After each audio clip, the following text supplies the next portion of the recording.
Let's go ahead and get started. I apologize for being late. I've been attentively waiting for a former student of mine who's now a graduate student in Monterey. And he said he was coming all the way from Monterey, and I hope he still is with 3 of his colleagues. And so I was hoping they'd get there before we began, but there's only so much you can do. In any case, we'll go ahead and get started. I'm using this microphone not so that you can hear me better, but so that the recording hears me better. And when we get to questions and answers, I'll ask you to use the microphone as well. And our guest today is his own microphone. So again, I'm pleased to welcome you here. This is part of the U.S. Foreign Policy Series. My name is Neil Jock. I'm the host of this series with my colleague Daniel Sargent, professor in history. Because it's a very busy week, I just want to draw your attention.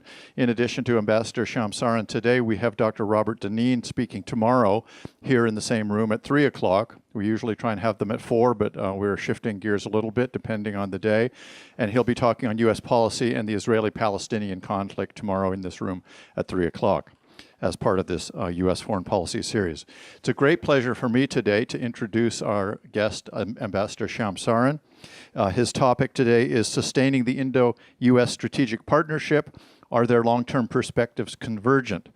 It's an honor to have him here. He's had a distinguished 34-year career in the Indian Foreign Service as ambassador in Burma, in Indonesia, with service in Beijing and elsewhere.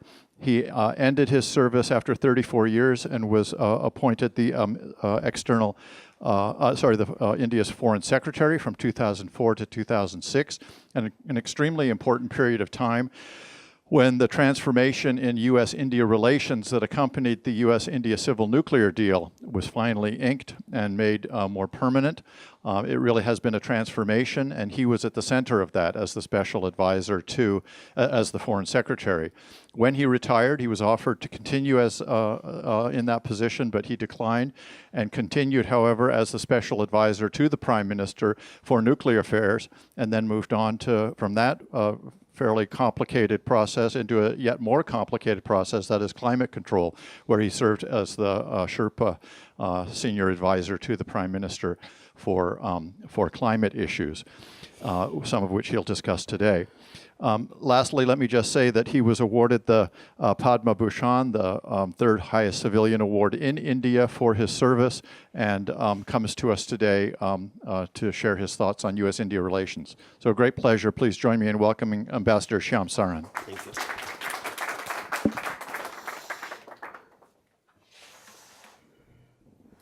May I sit down and speak, or no? Okay. All right. Okay. Whichever you're more comfortable with. Yeah, no problem.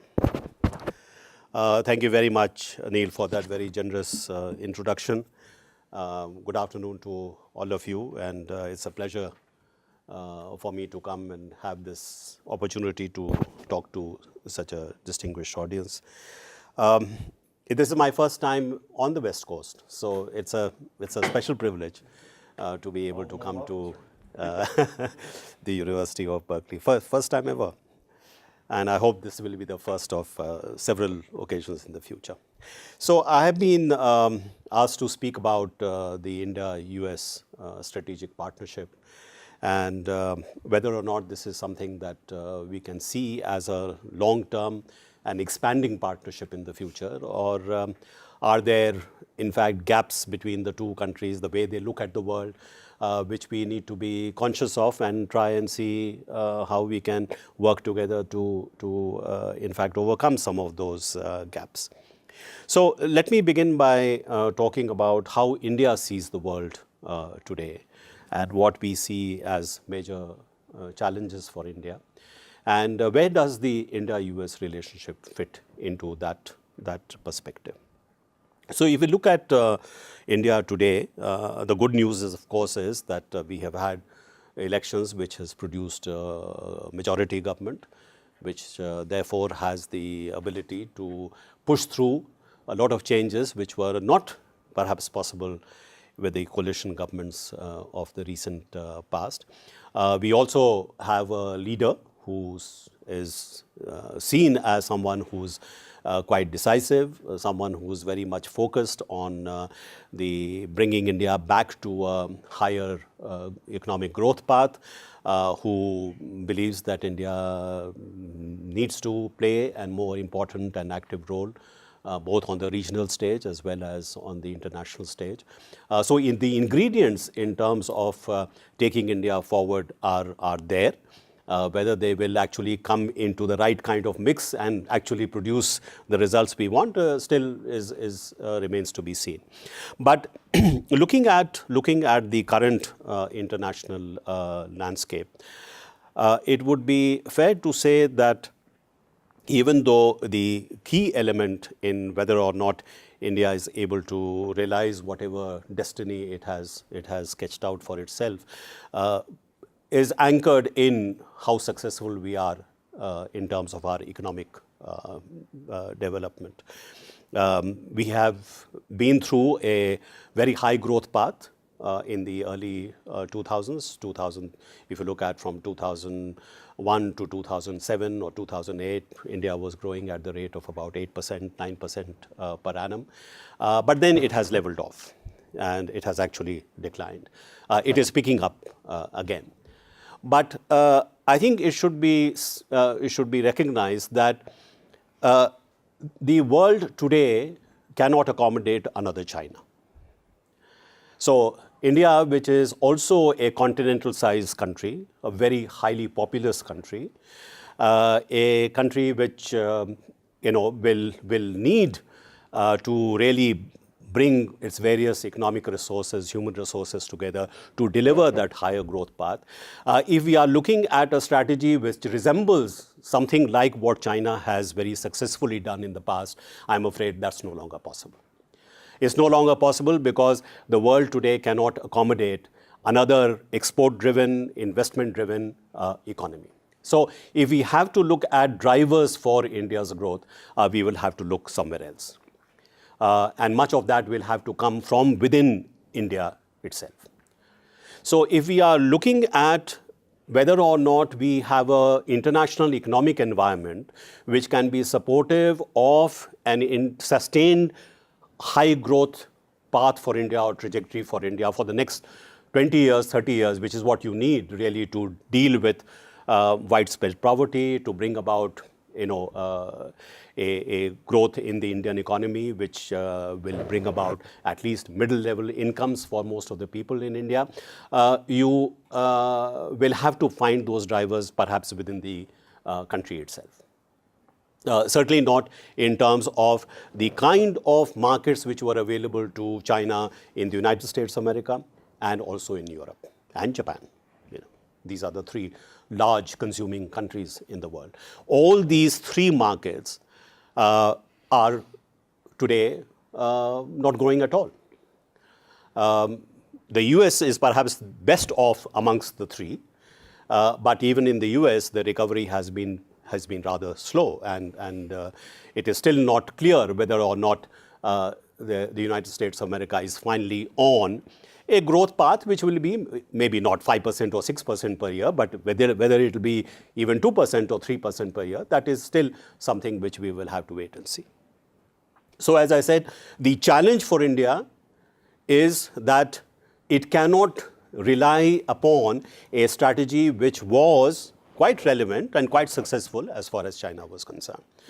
This is important because India, like China, as I said, is a very large country.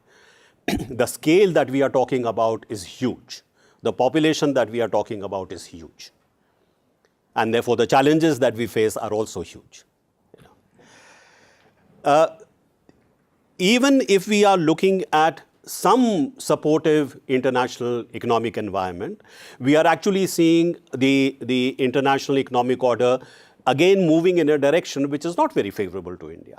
So, for example, take the TPP, which the United States has put forward as the gold standard in terms of a free trade area in Asia Pacific. Here the issue is not tariffs. Tariffs are very low in any case. But this is gold standard in terms of the various specifications, standards, which will have to be observed, whether these are labor standards, environmental standards, intellectual property protection, investment protection, a whole series of various standards that have to be adhered to for access to markets. Now, if we are looking at those standards, obviously India is rather far away from being able to meet those standards. We are also seeing that with respect to some of the other trading arrangements, take for example the transatlantic trade and investment partnership. That too will cover virtually the entire transatlantic market, Europe as well as the United States, which have been in fact the traditional markets for Indian exports.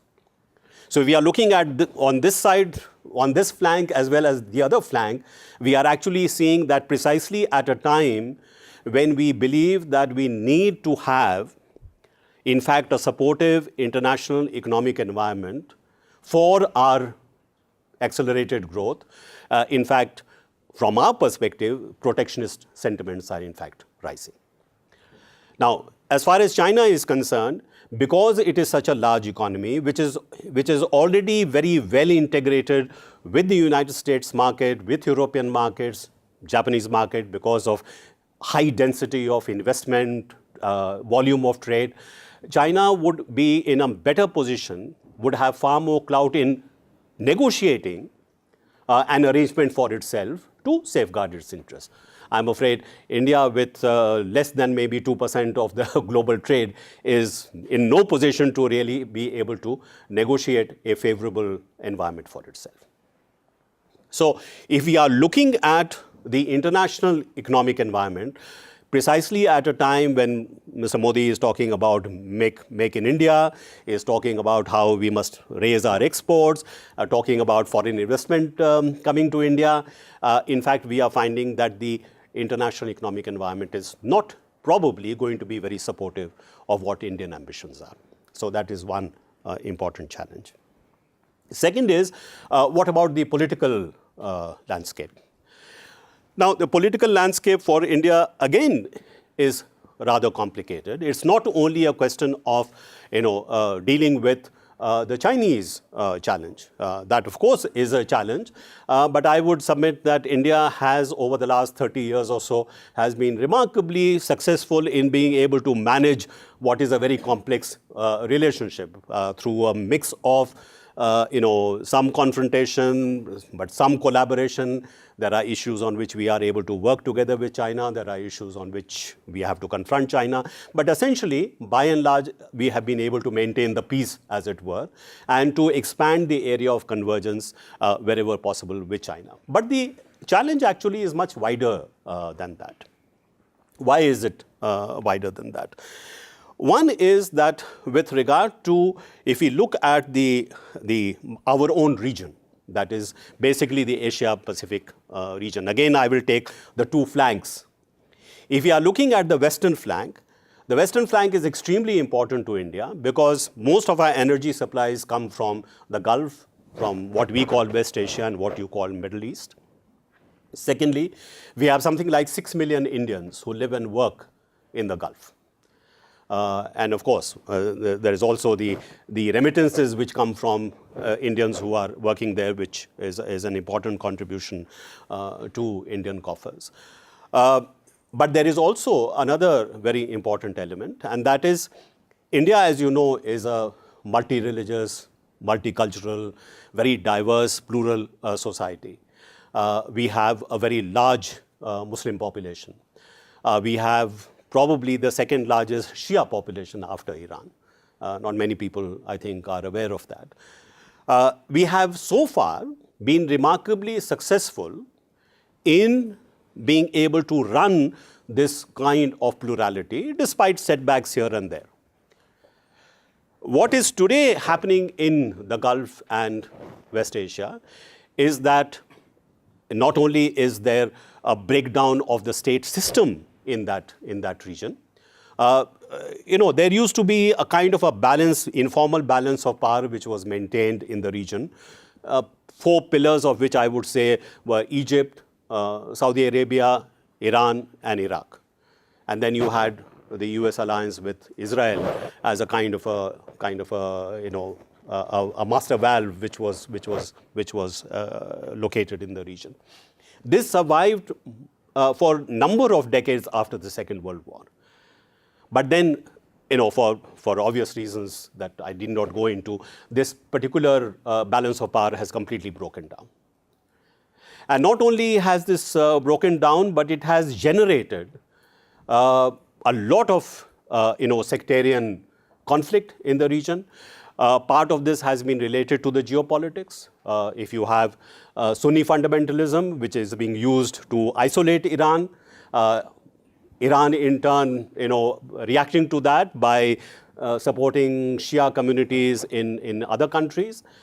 So you have a very complex kind of a situation that has developed, which is leading to a sharpening of the sectarian divide in this region. And it should come as no surprise to you that this is slowly coming much closer home, and it is causing considerable amount of concern in India. Concern for what it can do to make our dealing with the diversity of India much more complex, much more difficult than it already is.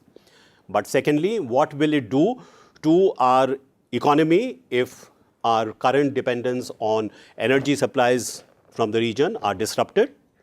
Thirdly, what happens to India if a large number of the Indian... I'm terribly sorry to interrupt. Just a Some second. rubbing noise on the microphone. I'm just going to adjust it. That'll take care of it. Okay. Sorry to interrupt. No, it's okay. The other challenge is, how do you deal with situations where there is massive disruption in the region and these Indian residents, 6 million Indian residents, their welfare is in jeopardy. Now, you would have already seen that the Indian Navy has been active in taking people out from Yemen. The Indian Air Force has been active trying to take people out of harm's way. If that is on a much larger scale than so far has happened, it is going to be a huge burden for India. It will disrupt a lot of things, quite apart from the economic consequences. The social consequences of having to take care of all the people who are evacuated is going to be a major issue. So that's a challenge. How do you deal with that contingency? On the eastern side, there is one. It is a much better situation in a sense, because even though there has been the rise of China, there have been tensions, but so far those tensions have been contained. Also, India's economic relations with most of the countries in the region have become, over the last several years, have become much more close, much more dense. And this is also the region where India and the U.S. perhaps have the best cooperation that you can think of in terms of maritime cooperation, in terms of working together on maritime security. Also, there is no doubt that the rise of China is something that both India and the United States are concerned about, and therefore some kind of a countervailing coalition which includes the United States, Japan, Australia, Southeast Asia, ASEAN countries.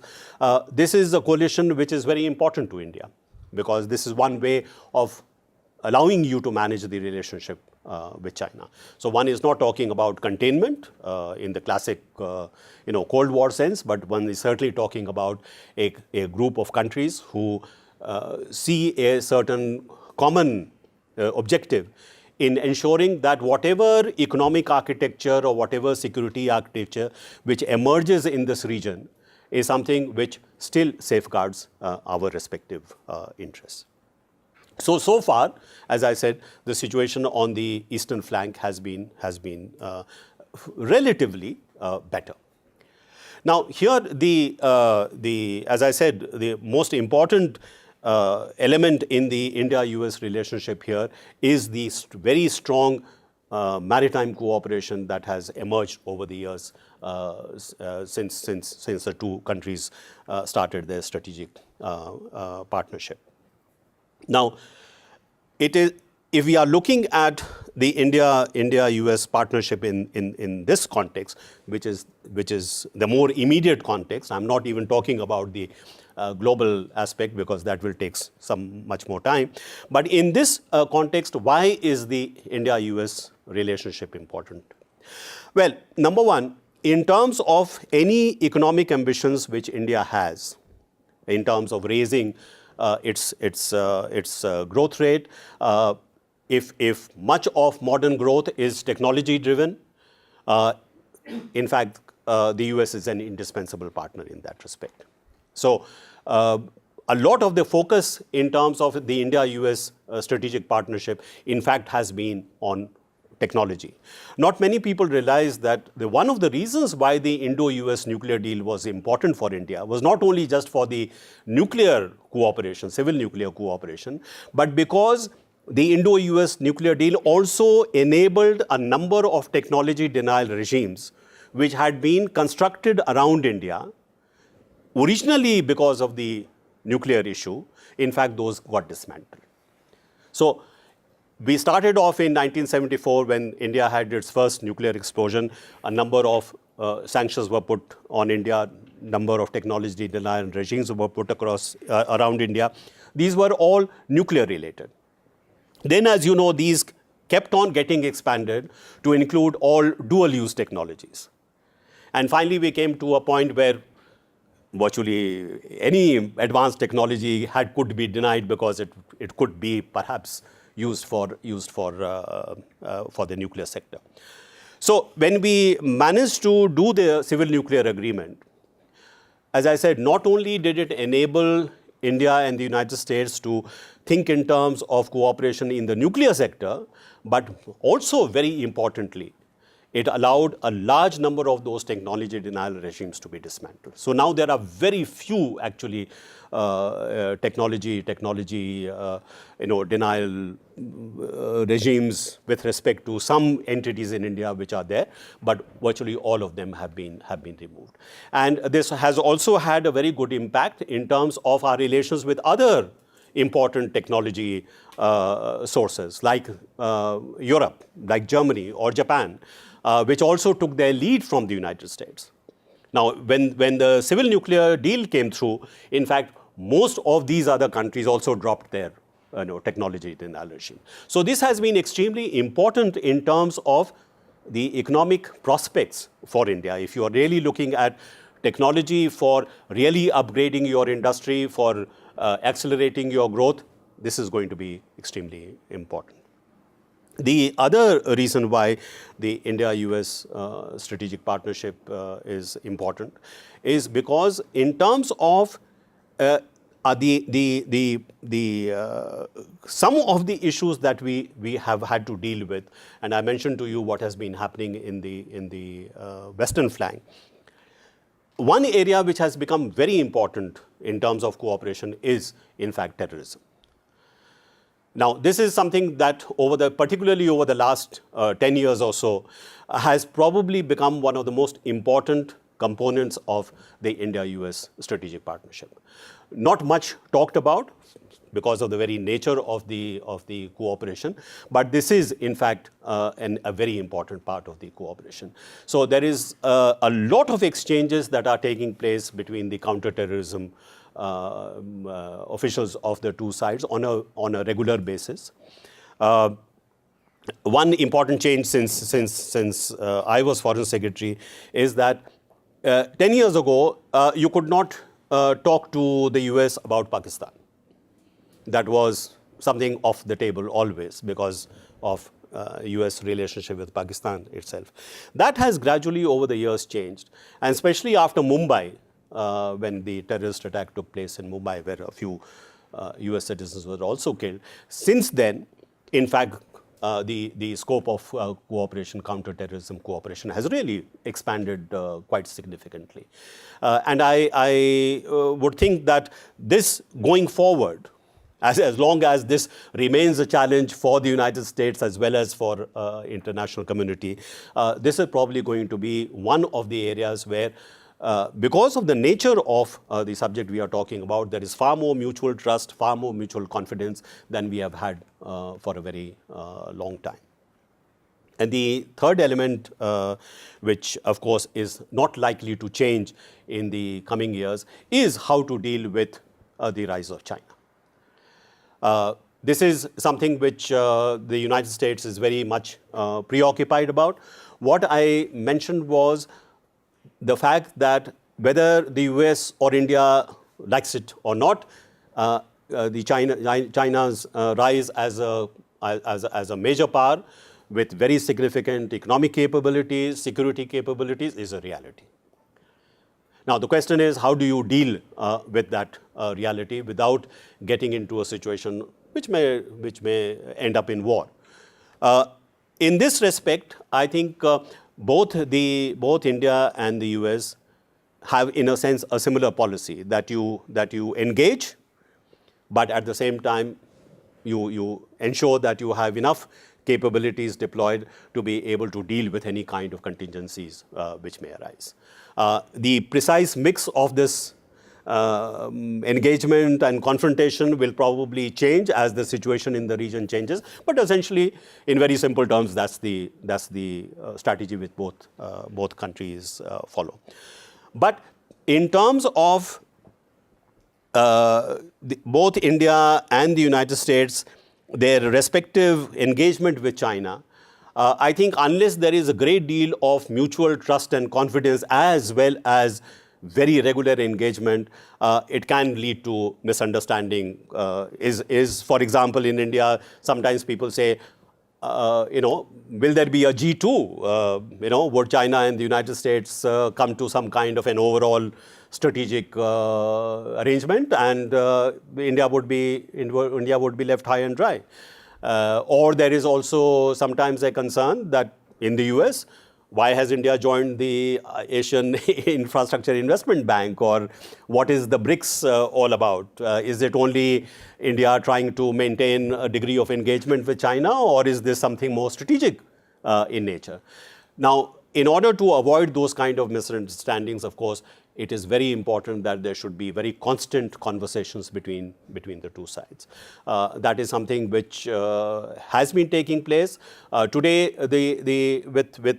especially with President Obama's recent visit to India, I think there has been a general upgradation of that engagement, and I hope that continues, because it's very much dependent upon whether or not those conversations are taking place. Lastly, I would say that I see a problem in terms of the asymmetry between the political side and the economic side. As I said, there seem to be enough reasons for India and the United States to work together because of the geopolitical changes that are taking place and similar kind of challenges which US and India see. Whether it is the rise of China, whether we see the threat from international terrorism, whether we see a certain common interest in ensuring that there is a certain stability which is maintained in West Asia and the Gulf. In that context, for example, India very much welcomes the agreement between Iran and the US, because to some extent, it reduces our concerns about the possibility of political disruption in the region. So there are enough geopolitical reasons for the two countries to actually work together and work together over longer term. My concern is that there is an asymmetry on the economic side, because India is looking at some of the things that the US is doing to safeguard its economic interests as it sees it, to also deal with perhaps even a Chinese economic challenge in the region. But there is a collateral damage which we see on India. Therefore, there needs to be, I think in terms of a longer-term economic partnership or longer-term political partnership, I think it is very important that asymmetry should be addressed. That not only should the United States of America be seen as supportive of the internal drivers of growth in India, but also see whether or not it can help, in fact, create a more supportive international environment or a regional environment for India's growth. If that also is part of the strategic partnership, I think there is every reason for the two countries to really be engaged in a long-term partnership. I think I will stop here and maybe take. Thank you very much. I have a million questions myself, but I'll turn to the floor first. And again, let me give you the microphone so that you can speak into the mic for the benefit of our recording, please. And if you could identify yourselves as you begin your question. Hi, I'm. That's fine. That's on. Hi, I'm James Harbison. I'm a journalist student. I'm interested in why the United States should enter into trade agreements with the India now that it's controlled by the BJP. And under Modi, he's suggested that environmental concerns are not going to be a big issue. There's no agreement about greenhouse gases between the United States and India. Shouldn't the promise of future trade initiatives be sort of be the reward, the cherry on the cherry, on the top of the sundae for some sort of binding agreements on greenhouse gases and other environmental problems between the United States and the subcontinent? Well, I think first of all you should put the climate change issue in some perspective. India is a major emitter of greenhouse gases, but it is probably 4 or 5 in the ranking. And if you look at the gap between what the United States emission is or what the Chinese emission is and what the Indian emission is, there is a huge gap. If you take the per capita, it is even worse because the Indian per capita emission is something like 1.8 tons per capita, while the US is more than 20 and the Chinese is probably about 8 to 10 already. So to think about India as a kind of a problem for climate change, I think it's a bit of an exaggeration.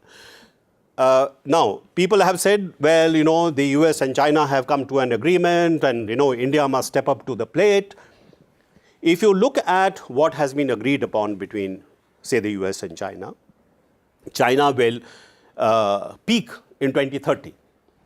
That's what the Chinese agreement is. And until 2030, therefore, it can continue increasing its emissions. But it is true that China has indicated a certain trajectory for the growth of its emissions. There will be a long-term sort of a kind of a departure from the business as usual, so that Chinese emissions will be growing at a slower pace up to 2030 before it is capped. If you look at what the US has committed itself to, the US will reduce its emissions going up to 2030 from its current levels by about 26 to 28%. If you look at both these together, then by 2030, what do you end up with? You end up with the United States and China converging at something like 14 tons per capita. If somebody is telling me that this is a great contribution to meeting the challenge of climate change, I think you have to go back to your drawing board and see whether this is really so. So I think for India, it seems a little shall I say, rather presumptuous to talk about, India must be stepping up to the plate and why should not the US, ask India to put a cherry on the top before we do anything on the economic side. I think that's very unfair. We are still growing, and it is likely that our emissions will grow. But when Mr. Modi himself was asked this question, don't you feel pressured? He said, yes, I do feel pressured.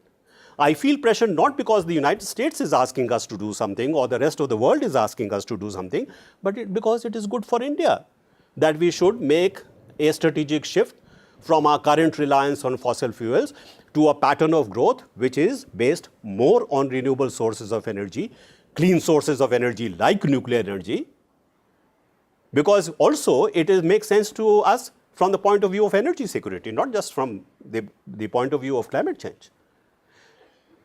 Mr. Modi has upped the solar energy target from 20,000 megawatts in 2022 to 100,000 megawatts by 2020. We are looking at very massive investment in wind energy. We have a major clean coal mission to reduce the emissions from coal-based thermal power.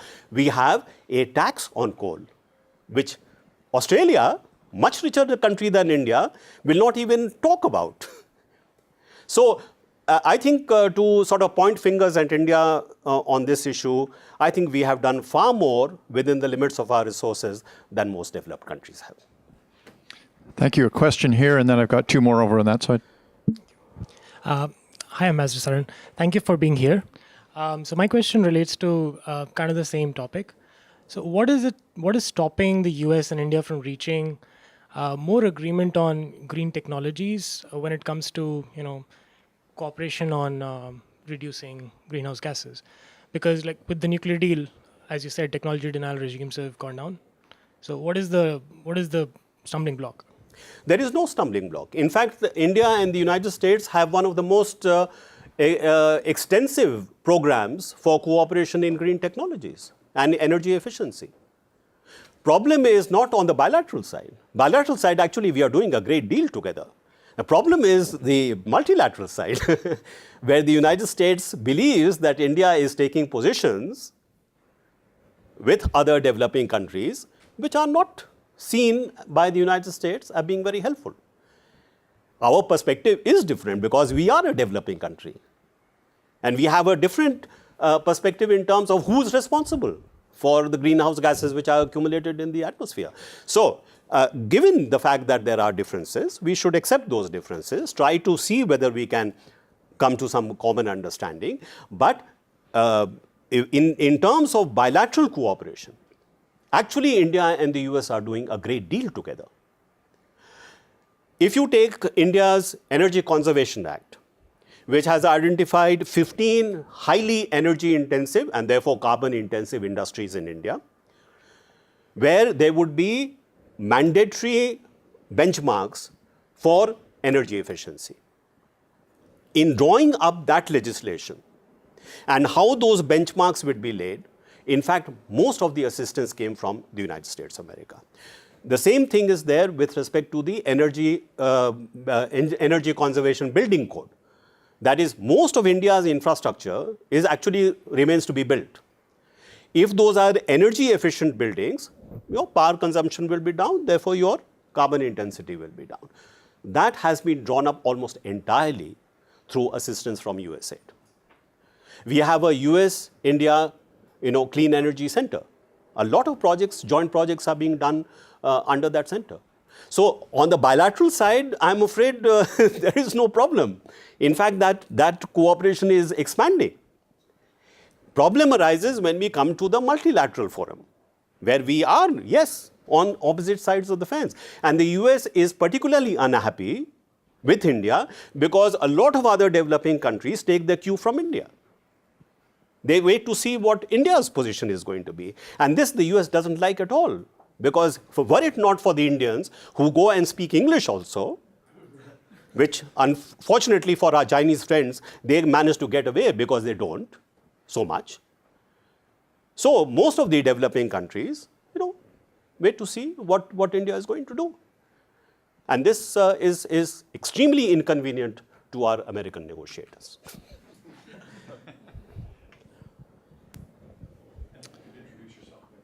My name is Fred Long, and news reports have said that India is about to embark on a use of thorium in a nuclear energy context, and you should be aware that the product of this is a form of uranium, U-233, which is a vastly more useful nuclear weapon material than plutonium. It's easier to handle, and it's vastly more difficult to control. You should be aware that this is a side effect of the thorium technology. Well, the route is not something new. This was spelt out by Homi Bhabha, the architect of India's nuclear program, several years ago. And he did that because India is rich in thorium resources, but very poor in uranium resources.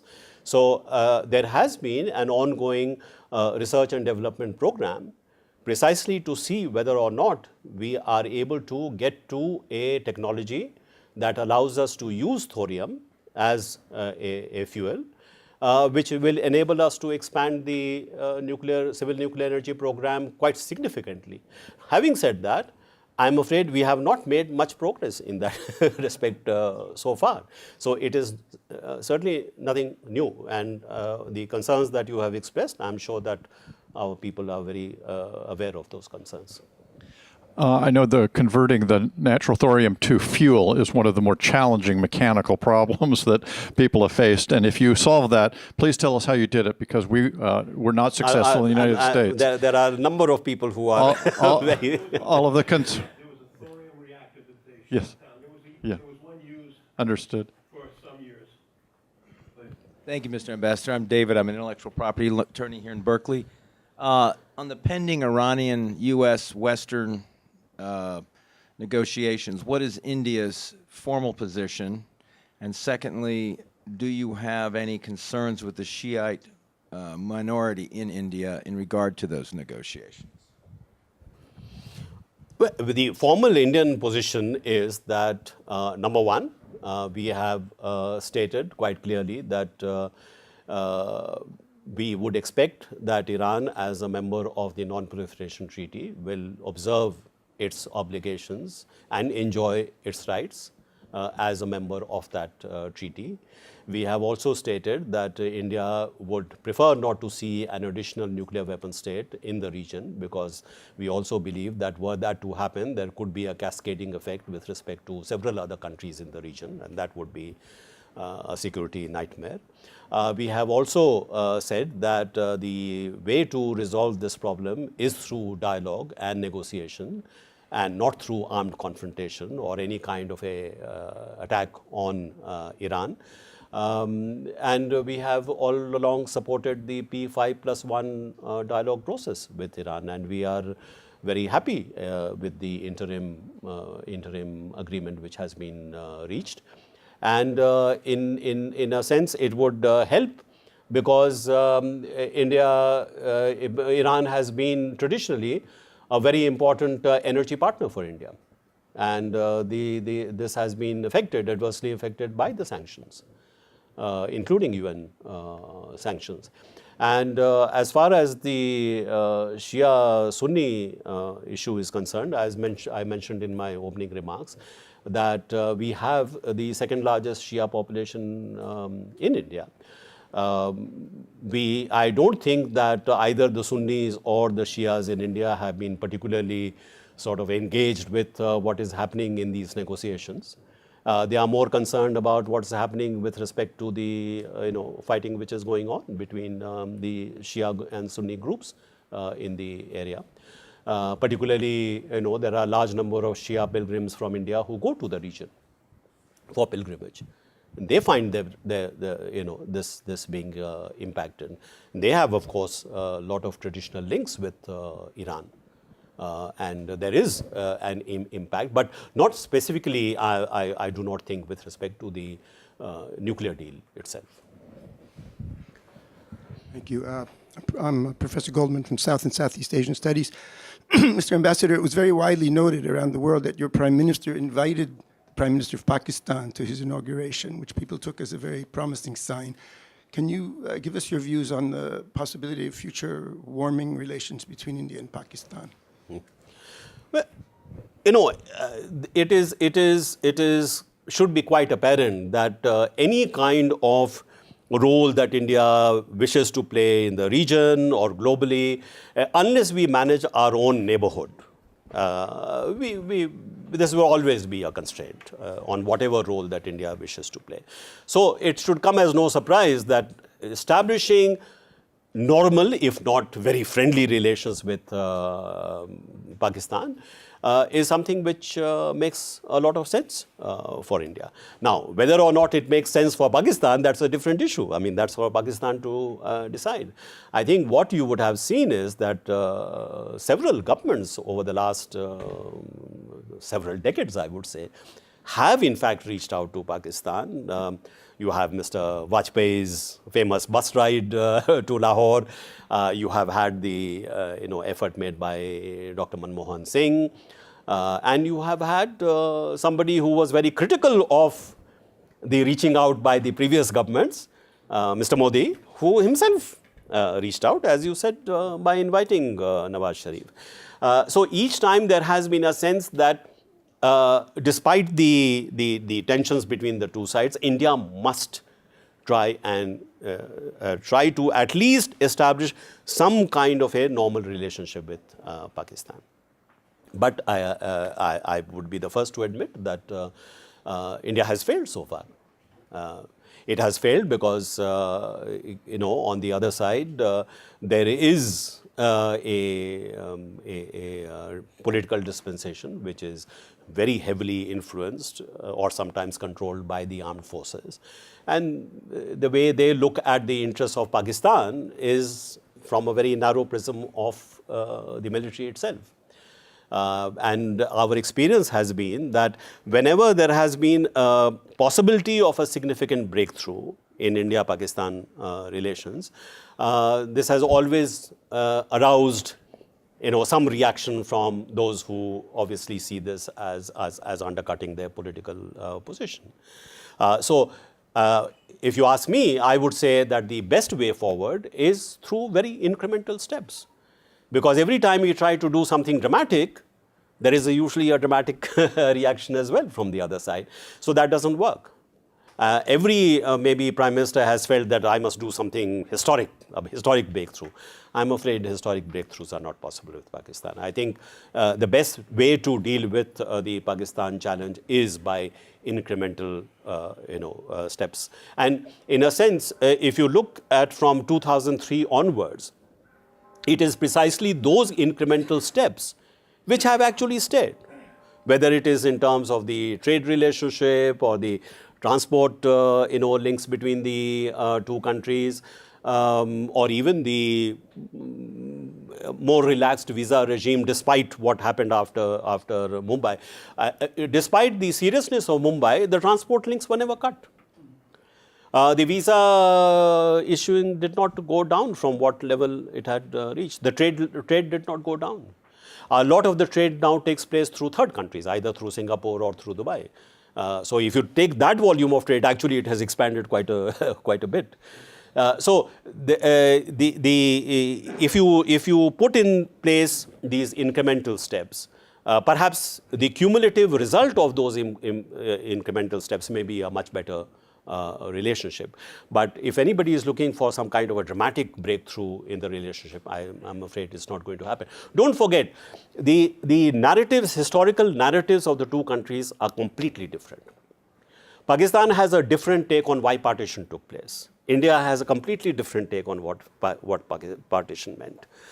India has a different view of what happened with the Kashmir war in the early stages. With the raiders coming into Pakistan. Pakistan has a completely different view. If you take the 1965 war, the way Pakistan looks at it is very different from the way India looks at it. Most Pakistanis still believe this was a great victory which was won by Pakistan. If you come to 1971, why did Bangladesh? How did Bangladesh be created? Again, the way we would explain it and the way Pakistan explains it, completely different. Come to Kargil. If you take each one of these important historical milestones, in effect, the two countries have completely different perspectives. And therefore, if you're looking for a historic breakthrough, unless there is some reconciliation of these very divergent historical narratives, how do you bring about that? I mean, you have the example of Europe. I mean, a historical reconciliation between Germany and its adversaries was possible because they came to the same conclusion as to why World War II took place. Why is it that there is still a problem with Japan? Because to some extent, Japan still has a different historical viewpoint than perhaps the rest. So I think in terms of the India-Pakistan relationship, unless there is that coming together, which will be a very long time coming, I think the best thing to do is to how do you manage this essentially adversarial relationship? Thank you for your talk today. I'm Akshay. I'm an undergrad student at Berkeley. And my question is really, so we know about the fact that in bilateral summits, we're great. Together, India and the US have done great work together, and there's great bonhomie. But at the multilateral summit level, and not just green energy, but in any multilateral summit level, there is an expectation from the US that India should come and support its initiatives, whether it is on the world economy or whether it is with regard to security more. And with India, it's there is a trend to believe that the US needs to do more to show that it is on India's side. And so I think my real question is, at the multilateral level, where you work on these different issues, some of which are sticking points, some of which are great, how do you deal with them? And basically that, how do you deal with these issues? Yeah. So as I said, we do very well on the bilateral side, as you acknowledged. The reason why we have different positions in multilateral fora is because we are coming from two very different places. The United States of America is looking at many of these issues quite, justifiably from its own standpoint. How to safeguard what it sees as its interests. Yeah. Well, the Indians are doing the same. It's not that Indians are being cussed only for the reason of being cussed, or that we look at the United States and say, the United States is being unreasonable. The US has its standpoint, India has its standpoint. I think the problem arises when, since we are working very well together bilaterally, the US may think, well, if you are a friend and we are doing so much for you, you can't beat up on us in the multilateral fora. That is where a problem arises. And as I said, it is my own experience. It has been that in multilateral fora, it's not so much that the US is concerned about the specific Indian position, but what it sees is an Indian effort to mobilize opinion against US positions, especially amongst other developing countries. Like, for example, in the trade negotiations. India is very, I think, rather sometimes even aggressive in terms of trying to protect its interests, because it's a developing country. So our perspectives on what the international economic order should be, what the trading order should be, is very different from the United States, as it would be. So how do you deal with that? Well, you deal with that by trying to engage much more. I think it helps a great deal if each side knows why a certain position is being taken, even though we may not be able to reconcile our positions. But it's very important for each side to understand, why is India saying this is important? And in the Copenhagen climate negotiations, we had a group of 25 heads of state and government who were trying to negotiate the Copenhagen Accord. And there was a chairman's text. And in the chairman's text, there were certain propositions which we could not agree to. Like, for example, there were implications with respect to our having to actually make absolute cuts in our emissions. There were also issues relating to finance or technology which we could not agree to, which we felt were major departures from the UNFCCC, the UN Framework Convention on Climate Change.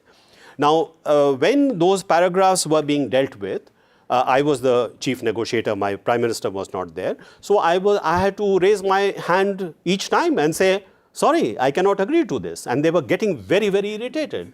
And at one point of time, President Obama turned around to me and he said, you can't keep just saying no. I mean, you explain yourself. Why the hell are you saying no to everything? How do we come to an agreement?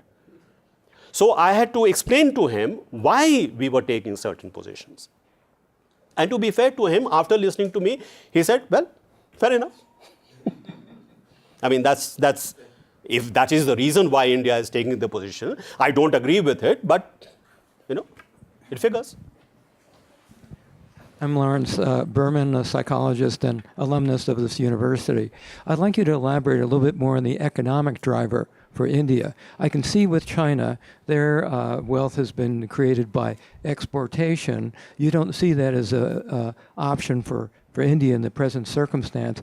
Exportation creates a level of wealth, and then the model is that eventually your economy has enough money to support itself through internal consumption. Some countries do exportation of people, which India has done to some degree, Philippines being an example, done it more so. So where do you see the economic driver for India? Well, as I said, I'm not excluding the export part. Of course, exports will have to play an important role. Of course, foreign capital coming to India is going to play an important role. But what I'm saying is that it will not be as significant as it has been for China, because China developed its export-driven economy or investment-led growth in a very different international economic environment. That's why I said the world cannot accommodate another China. So if India wants to be another China and follow that same trajectory, I'm afraid that's not going to happen. So the good thing about India has been that much of India's growth actually has been domestic demand driven. So if you look at the early trajectory of India and China, you will see if foreign investment has been coming to India, it has not been for using India as a processing center for exports elsewhere. In fact, it has been largely to access the Indian market. So the attraction for foreign investors in India has not been because India is low-cost economy and we can make things here in India and export. Largely, it has been because India is a huge market. So I think the scale that you have in terms of your market can actually be a huge leverage in getting technology and capital into India and serving the Indian market. There is a huge pent-up demand in the Indian market. So you have to rethink, because essentially the conventional wisdom has been that if you really want very high accelerated growth, unless you are doing exports, unless you are doing very high investment, you will not get it. I think you can if you reorient yourself. And so Mr. Modi's Make in India makes sense, provided you are looking at the export market as an additionality, but not as the main objective. Because if you're looking at it, the main objective, for the reasons that I mentioned, it would be a very big challenge. But that is not to say that I don't think that exports are important. Of course, exports are important. Investment is important. Wealth is sufficient to, the wealth that India has is sufficient to develop, progress in internal consumption. Yes, India has today a middle class of 300 or 350 million people. So even if you are taking that as only a 1/3 of the Indian population, that's a huge market. And in fact, if you go to India, you see that it's a huge and vibrant market. But that's not the future you want. I mean, you want to make certain that wealth also covers, the other 2/3 who do not constitute the middle class market. And if you want to do that, then unless you generate a lot of employment opportunities, for generating those employment opportunities, you need skills. So, we talk about a demographic dividend in India, but demographic dividend means nothing unless the people who are coming into the labor market who have the right kind of skills. So, I mean, there is a major national skills initiative in India. There are millions of young people being trained. So, I mean, we are sort of addressing those issues, but anything in India is a huge challenge. I mean, the scale at which you have to operate is massive. Thank you so much, sir, for your time today. My name is Vivek. I'm an MBA student here at Berkeley. On the issue of terrorism, sometimes there's a criticism of India or India's security policy in the media, saying that it's sometimes a little soft on terrorism and sometimes not as aggressive in dealing with terrorism as it could be. As a member of India's security apparatus, how do you react to that criticism? And now sometimes, of course, they see that there's pressure from Western countries and from America in India sort of being soft on terrorism. Is that how do you just react to? No, I don't think it is being soft on terrorism. I mean, one is an issue of capacity. Do you have the right kind of intelligence capabilities? That is why, as I mentioned to you, that the counterterrorism cooperation with the United States of America is so important, because it helps us fill some of the gaps that we have. So we are in the process of building up our counterterrorism capabilities, intelligence capabilities, but you do not have the kind of resources which the United States of America has. Okay. Secondly, I think we have to make some choice in terms of, as a liberal democracy, how much are you prepared to give up your individual rights and liberal values for security? Now, if you give up all your rights and you stop being a liberal democracy, maybe you will be much safer. But is that what you want? So I think in India, we also have to make that choice. How far are we prepared to go to become a security state rather than a liberal democratic state? And I think on balance, India has decided, yes, we will be taking some more risks, but for us to preserve those liberal values and democratic values is very important. So we do not want to sacrifice that. So as I said, you have to do a little bit of balancing, but I do not think we would like to go, even if somebody calls us soft, we would not like to go in a direction where everything has to be controlled. Everybody, I mean, you're snooping on everyone. Nobody has any privacy. I don't think that most Indians would like that. I just want to make sure first questions have been asked before we take second questions, and I think we're fine. Please. Hi. I wanted to ask you about Indian governments seem to favor urban populations in India, not rural populations. And I wanted to know what... I think there will be people who will very, very bitterly contest that. I wanted to know what initiatives the government has to plan to protect rural populations. I think the evidence can be seen in terms of there's a lot of slow bull revolts. In Nagaland is the one I was reading about, but there's many other areas that are causing conflicts because there's been big construction projects, like in dam projects that destroy a community resource like a river and turn it into like some sort of mechanism for making electric power, and that electric power goes to the cities, and not always in efficient ways. I wish the technological people could explain it better to me. But I would like to know what the central government and what the mechanism does to protect the rural people and to help stop some of the traffic from the country into India's cities. Because everyone who's been to India's cities knows that there's a lot of informal communities there of people that are escaping rural life and have trying to seek sanctuary in the cities. Well, I don't think they are coming to cities to seek sanctuary. They are coming to cities to seek better employment opportunities, better incomes and better lives. So to think that they are running away from rural areas to seek sanctuary in urban areas, that's a completely misleading sort of assessment. Secondly, I don't think that, again, as a democratic state, that we can prevent people from coming from rural areas to the cities if they want to come to the cities. We don't have a urban registration system like China does to say that you cannot come to the city, you will please stay where you are. We can't, because freedom of movement is a fundamental right.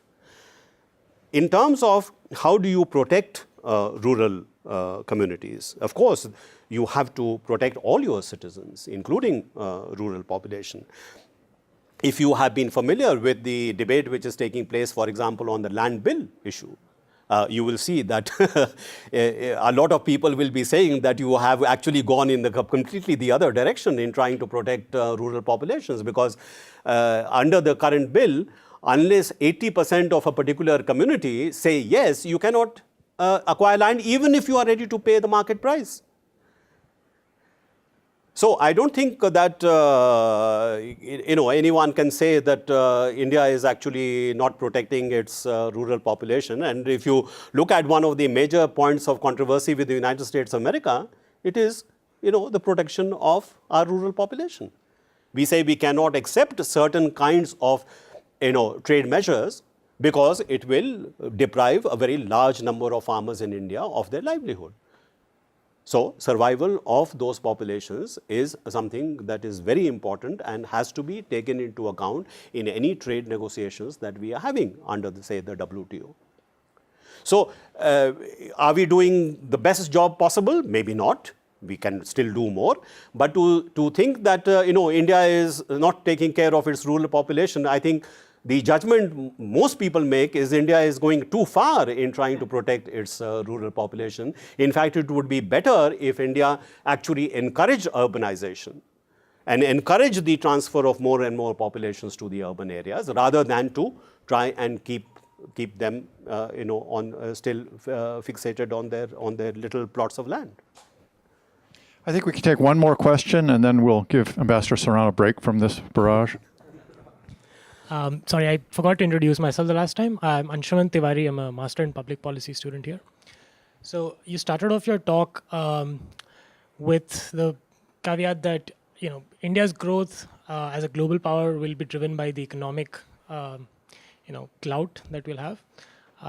And so there are multiple challenges within the country which stop us from doing that. I mean, there are internal security challenges. There's the Maoist threat. But what I wanted to ask you was capacity building and corruption. So I think a lot of people will say that, this is the first time in about 30 years that we have a majority government, and that helps with pushing things through. But that's not the only, reason why things happen. I mean, the bureaucracy needs to have capacity, and corruption is a big issue. So how do you see those two challenges being addressed in the future for economic growth to really happen? Well, any process of rapid economic and social development will generate its own tensions, its own, contradictions. So to think that, there should be a very smooth upward path, there should be no corruption, and there should be perfect law and order, and everybody should be following the rules, I'm afraid that's completely unrealistic. However, having said that, the good thing about India is that it is, as I said, a democracy. It is a country of rule of law, even though there may be some difficulties in terms of applying that rule of law, but there is no doubt that much of the corruption that you see surfacing in the public domain, why is that happening? It is happening because their system is picking people who are corrupt and punishing them and making certain that others don't do the same thing.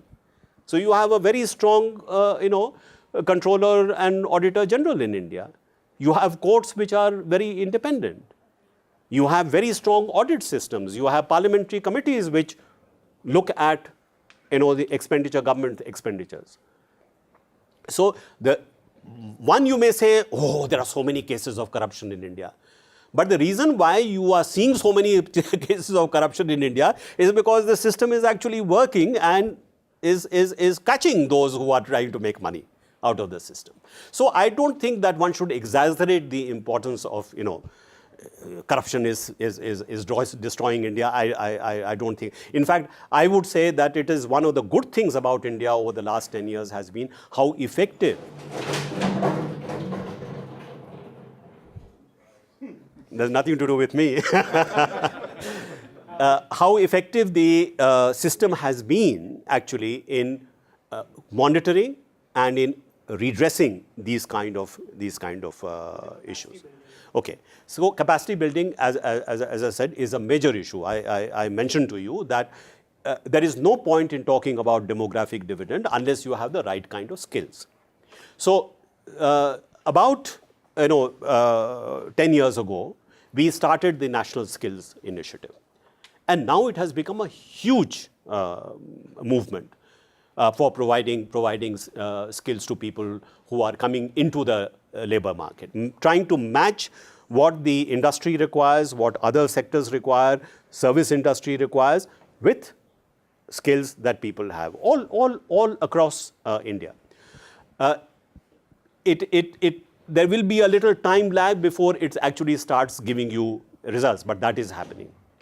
With regard to bureaucracy, since I'm a bureaucrat, maybe you should not come as a surprise to you that I think the Indian bureaucracy, particularly the central bureaucracy, is probably one of the best in the world.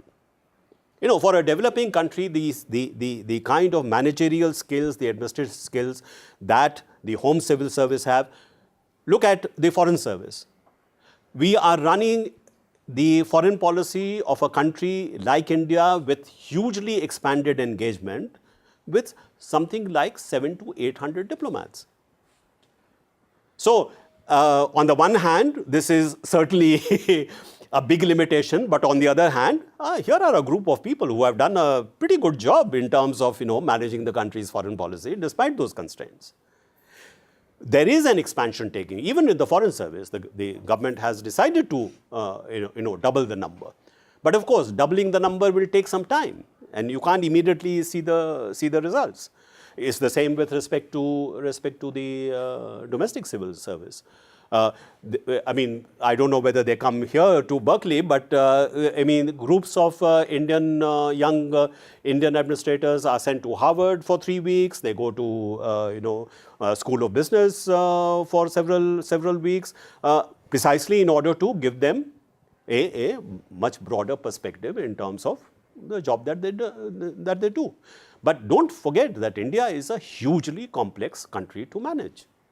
I don't think anybody has even a vague idea of how complicated it is. And particularly complicated not only in terms of its plurality and diversity, but also complex in terms of running it democratically. So many of the things that the bureaucrats do, they have to be always scared that somebody is going to be looking over their shoulder, and if they do something wrong, then next day they might be even in jail. So in one sense, that's a good thing, that there is accountability, that there is close monitoring. But on the other hand, it also means that there are certain constraints in how you deal with these. Okay. Before we conclude, let me just thank also the Institute for South Asian Studies for co-hosting this. I'm also very pleased and honored that the new Indian Consul General, Ambassador Ashok, is here joining us today and will be a presence in Berkeley and in San Francisco for the next couple of years. The Indian Foreign Service has a well-deserved reputation for its eloquent and insightful ambassador. Sir, you have acquitted the Institute and yourself very well. Please join me in thanking Ambassador Saran. Thank you. Thank you. Thank you. Thank you. It's been a pleasure being here. Thank you.